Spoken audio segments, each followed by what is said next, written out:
Hello everybody, welcome back to Third Age Total War Divide and Conquer. My name is Saf, and hopefully the sound is a little bit better for you if I just do a couple of clicks here and there. Greetings, most noble ally. Hopefully that's a bit louder for you. Yeah, I realised that the first episode you could barely hear the sound. The second episode was a little bit better, but really not by much.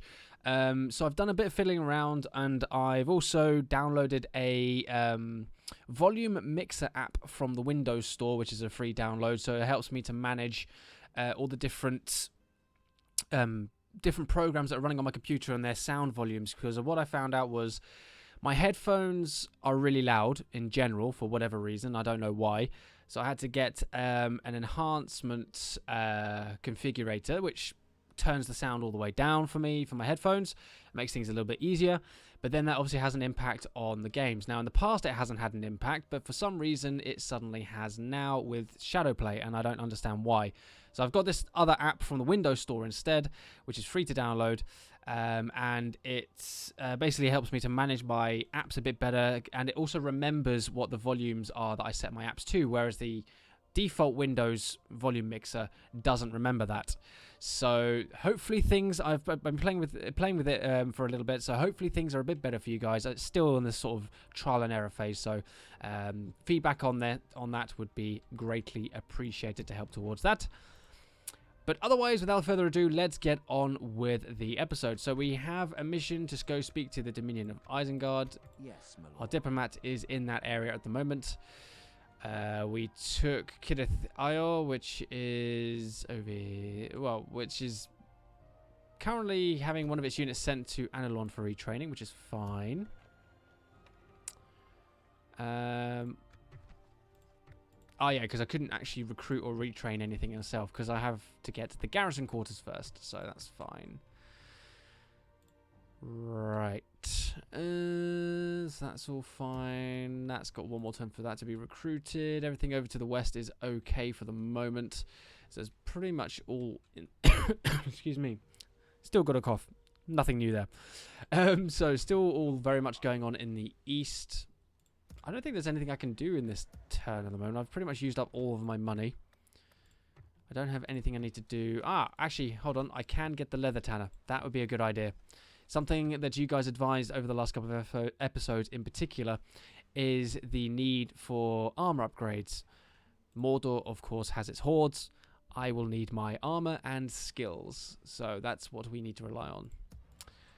And that's now all my money. So let's go into turn 7.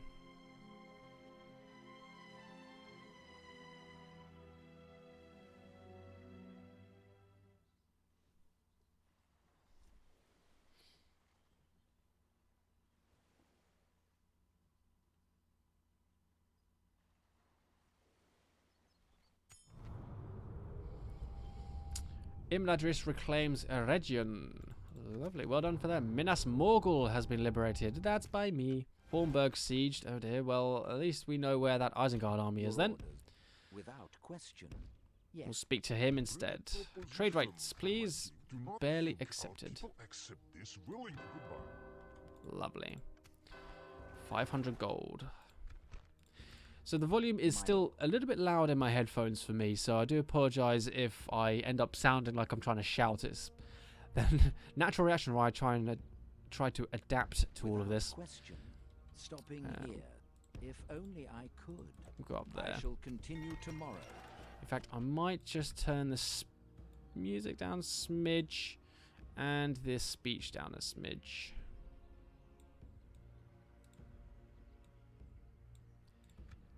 Hopefully, oh, whoops. Hopefully that hasn't impacted you guys too much. So Calenhad can now get us peacekeepers. Now, what is the benefit of the roads over the mines? So the, whoops. Financially, we gain, well, nearly 70. And for the mines, we gain 600. Oh, well, obviously.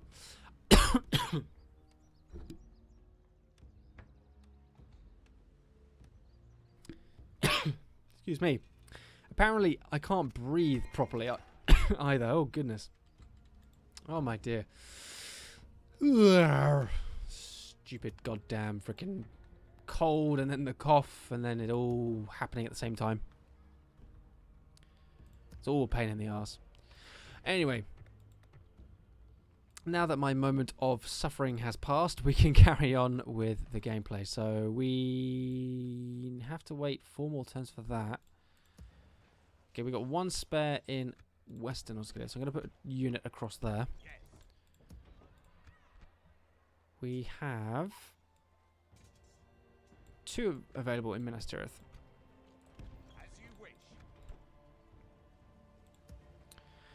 Unfortunately, they're going to cost a fair bit of money each.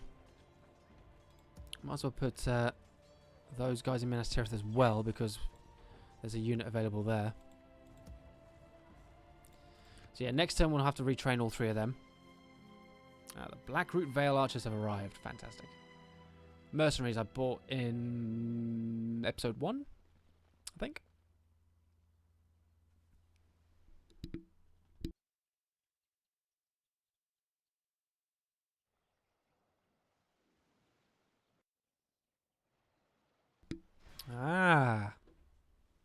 Henneth Annun is under siege again. Are they actually going to attack me this time though? Because last time they just left it alone. That's something I want to know. And Umbar are raiding or blockading my port. Tirithoros. Ooh. Not really sure I want to go over there.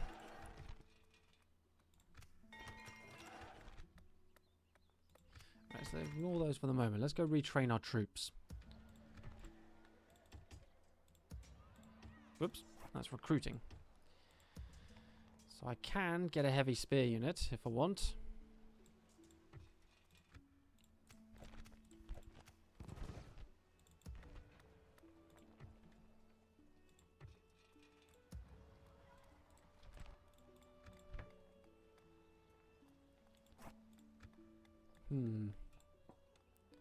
I think leather tanners is going to be something we need more than most other things. Is there anything for 600 that I can get over here? Just the leather tanner.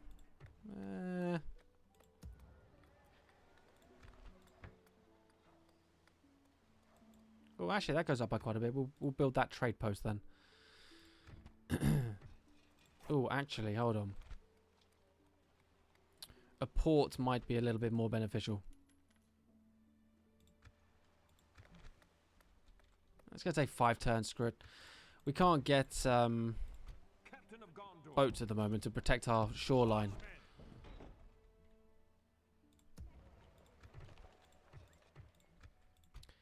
Right. Spearman. I'm kind of wanting to send you on a bit of a scouting mission. I don't have a spy. I don't think I can recruit a spy either, can I?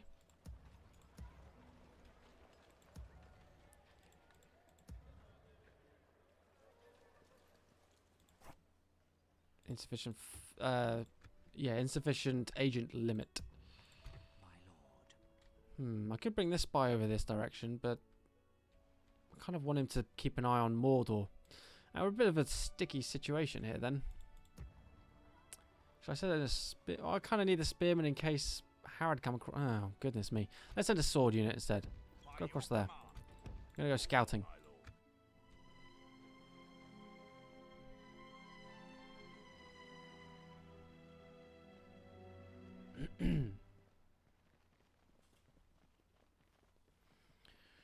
Come on, Mordor. Attack me at Henneth Annun.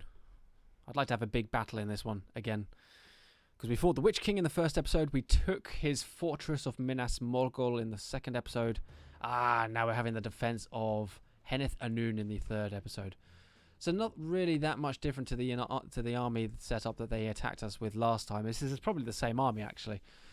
In fact, I'm pretty certain it's the same army as the last time. This time, though, they have some orc archers as well. 43, so still nothing too substantial. We do have rangers and our militia. So, let's see how we do in this battle, shall we? Pretty certain we can defend this without too much of an issue.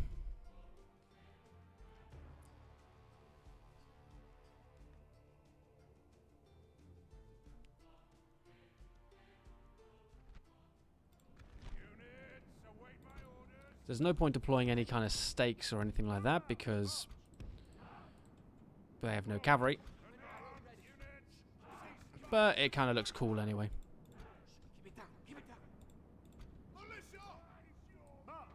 So these guys have got bronze armor, bronze level. And as you can see, in comparison to the normal militia units, they've got bigger shields and they've also got chainmail as well. So they have got a considerable stat increase compared to other militia units we have in our armies. So my archers are going to focus on their archers, because we'll probably get some collateral damage against their other units as well as they march past their archers in a bit. So we're just going to fast forward the first stages because it's not really anything too exciting. We've already killed off 10% of their army. Okay. Faramir, you might as well start shooting the Morannon Guard. Actually, aim for the archers that are right in the middle of the Morannon Guard.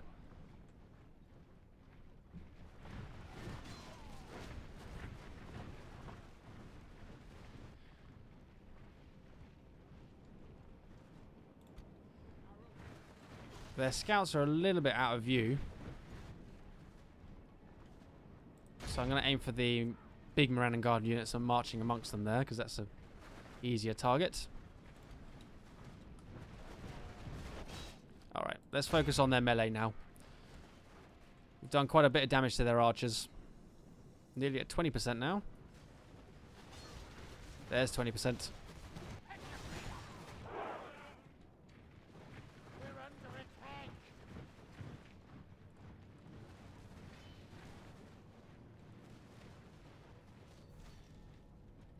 Well, this is certainly proving to be a bit easier than normal because they are not pushing that battering ram very far. Are they swapping units around or something? So we got some collateral damage on those archers when we're aiming for this Morannon Guard there. And there as well.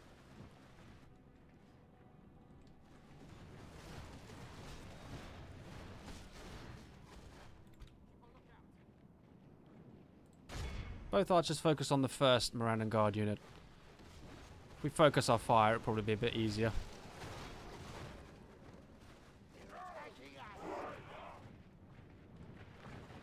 Also, that's the one pushing the ram, so if we can delay it a little bit, that'd be good. They haven't got a full set, or a full complement, I think we should say, of orcs pushing this ram here.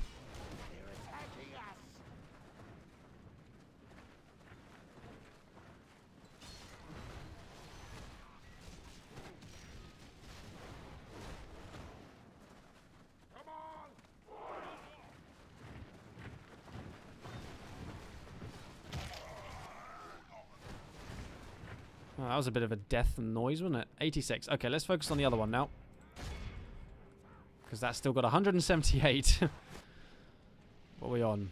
43% of the enemy force. And they've still got a unit all the way back here. I wasn't even paying attention. Was not paying attention to that. Also, these guys have got their backs turned, so we should do more damage faster as well. Orc scouts are down to 37. An entire unit decimated. Almost. Come on!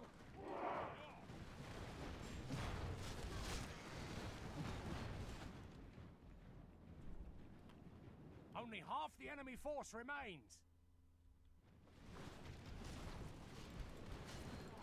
Okay, let's hold fire. And we'll see where they go from here.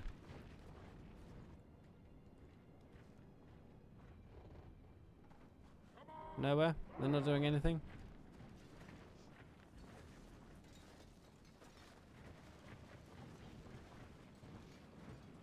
Oh, well, this is a pain in the arse.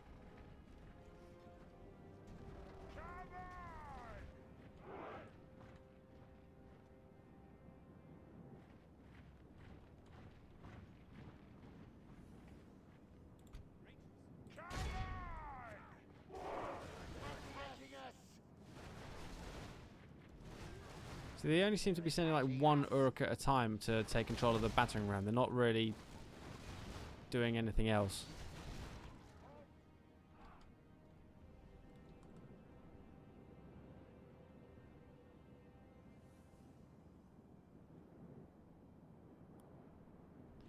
Okay. I mean, the only other way to combat this is to wipe all of this out with my archers and then send my infantry out to sort of provoke them into attacking.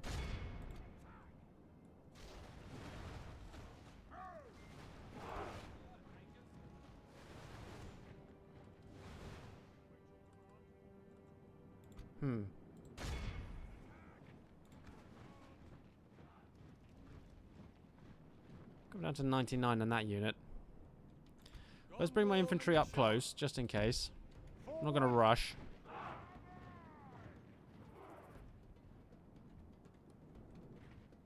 See what the enemy chooses to do here.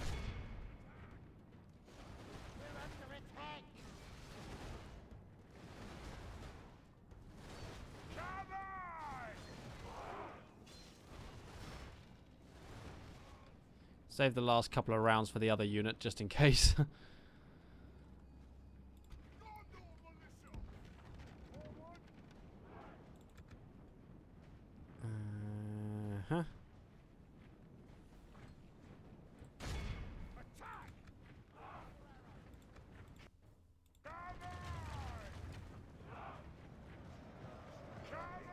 And then back inside.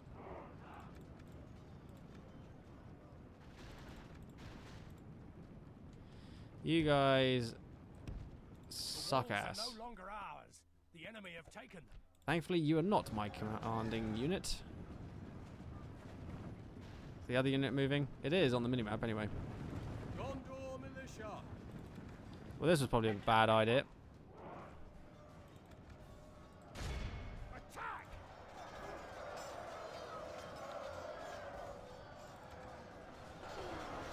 Oh, but there goes the captain, so I guess it's kind of a bonus.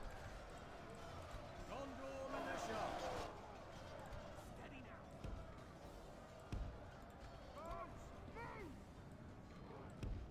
Would have thought the captain was staying at the back, but nope, not this time. For the moment, the fortune of battle goes our way. Let's pray it remains as such. See, in real life, you wouldn't send in well, in real life, they'd be attacking properly, but in, you know, in a real situation like that, you wouldn't send an entire unit out there to provoke the enemy. You'd probably send just like a handful to go and delay the bam. So.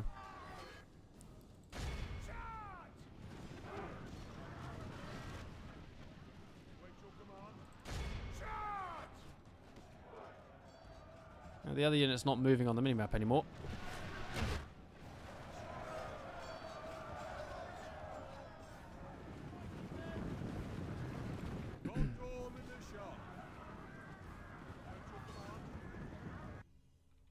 Ah. Our foe is utterly Okay, then. vanquished. Let all who remember this day Oh, wow. 276 and 309. our most glorious. Wow. Well, okay, then.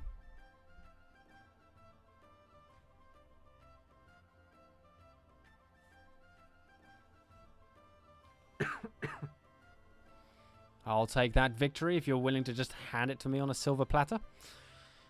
Not gonna complain. That third unit was full as well. Huh, if I knew that was gonna happen, I would have got Faramir to just let loose all of his arrows. Wouldn't have held back. Well, I mean, he only had like two volleys left at most. Oh, he had one turn for the second ranger unit to be built as well. Oh, if we had that second ranger unit. There's Umbar. There's what I was fearing. I know that they do attack us. I just wasn't expecting it to be then. As you wish. Hey. Yes. There we go. Right, construction complete in Minas Tirith. You have some farmland. Bit of population growth now as well, which is great. Um,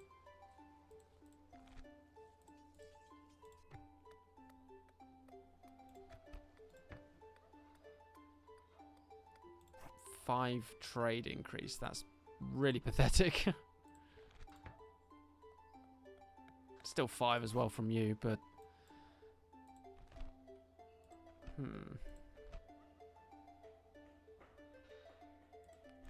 get that.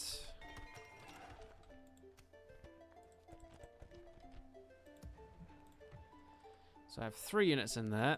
Was that your best shot? Thankfully, and I think this might be our saving grace, we have a general and a cavalry unit. And the Corsairs are really, really light units. So we should, hopefully, be able to run down the majority of this army with our cavalry attacks in this siege. Obviously, the general is going to be a freaking masterpiece bodyguard, because that's what they tend to focus on in this mod. But, yeah, that shouldn't be the end of the world, hopefully. Right, let's start expanding our vision of our territory. Onward.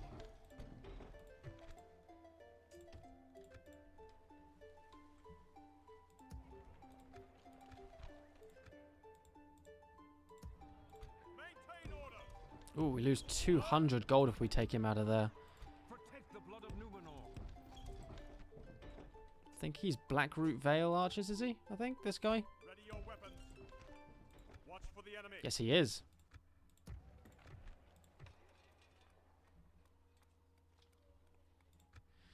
Captain of Gondor.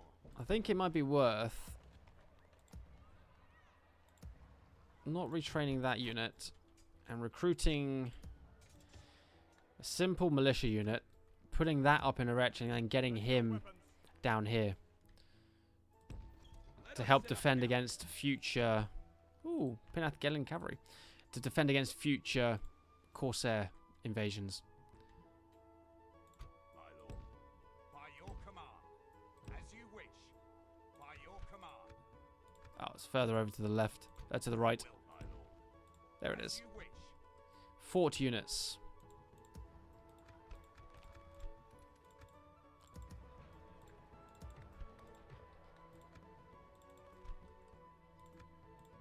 I could just go straight across and attack Cair, couldn't I?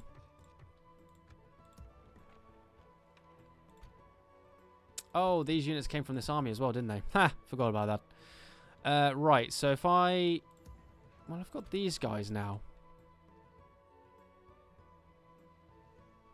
Gonna leave some Blackroot Vales behind. Take these guys across to there, and I'm gonna send some of these guys back. I might actually even send back my heavy Gondor infantry back to Minas Tirith for retraining. Put you guys in there. You guys across.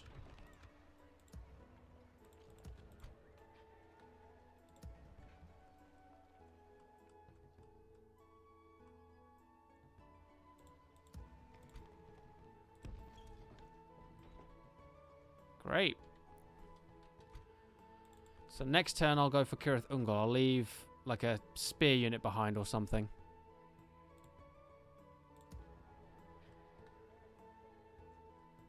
Or probably one of my militia actually, because I'm going to need the spears for the enemy general.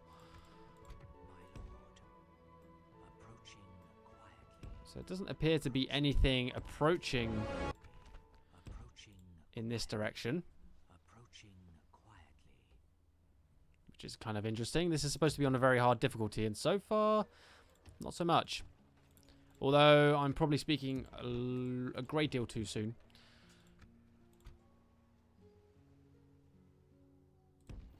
Put you in there just to help with the garrison a bit there. Lovely stuff. 2 turns for the mines. Okay, let's jump to the next turn. I'm expecting the Corsairs to attack us. If they do, I won't have enough time to carry on with the episode into that battle, but that'll be an interesting one for episode 4, which would be great. Corsairs, you going to do anything? They're right at the end of the turn flip as well. Yes, they are. And we get 1 unit of Gondor defenders as well. Perfect. So it's about a 1-to-1 ratio. They have the numbers, but I have the strength. So that's where I'm going to have to end it, guys. Unfortunately, I know this is probably a little bit shorter than the previous 2 episodes, but this is all the time I have for this afternoon to do an episode. So apologies for that, but I am limited. So next episode, episode 4, we're going to have the battle to defend Lond Gallen, and this is going to be our first encounter with Umbar, so let's see if we can make it a very good one. Thank you for watching. I'll see you in episode 4.